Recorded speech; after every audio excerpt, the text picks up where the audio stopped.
এই যে এটা কিন্তু গুড়িয়ার, এই খেলনাটা ওর জন্যই কিনে এনেছি আমি, পকোর জন্য, রথের মেলা থেকে। তো ওকে বলছি আমি এটা গুড়িয়া, গুড়িয়া হচ্ছে আমার ছোটো মেয়ে, তো ওর নাম বলে ও ধরবে না এটা। পাপা এই পুতুলটা কার? এটা গুড়িয়ার, গুড়িয়ার, গুড়িয়ার ধরবে না, ধরবে না, একদম ধরবে না, এটা গুড়িয়ার, ও ধরবে না। গুড়িয়া বলেছি, ও আর ধরবেই না এটা, যদি বলি ওর তাহলেই ওটা নেবে। এই পুতুলটা কার বাপ্পা?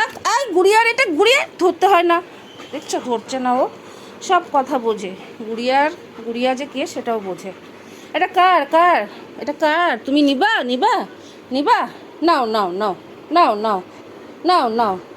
নিচ্ছে না, গুড়িয়ার নাম বলেছি, নাও, নিচ্ছে না। নাও নাও নাও পাপা, নাও নাও, তোমার তো এটা, নাও, এটা তোমার খেলনা। এটা গুড়িয়ার, দেখো ধরবে না, গুড়িয়া বললেই ধরবে না। আচ্ছা এটা তোমার, তোমার, নাও নাও, খেলো খেলো খেলো। একবার গুড়িয়ার নাম বলে দিয়েছি, বাস। এটা গুড়িয়ার, গুড়িয়ার, গুড়িয়ার, গুড়িয়ার, গুড়িয়া, এবার নিয়ে তো এবার বুঝে গেছে ও, দেখলা, এটা গুড়িয়ার তো, তুই নিলি কেন? এটা গুড়িয়ার তো, এটা গুড়িয়ার, দে দে দে দে দে দে দে দে, তাড়াতাড়ি দে। দেখো সবাই এবারও বুঝে গেছে এটা ওর খেলনা, অনেকবার বলা হয়েছে গুড়িয়া তুই নে, তুই নে, বাস। এই যে ছিঁড়বে না কিন্তু, একদম ছিঁড়বে না। হ্যাঁ, রথের মেলা থেকে নিয়ে আসলাম।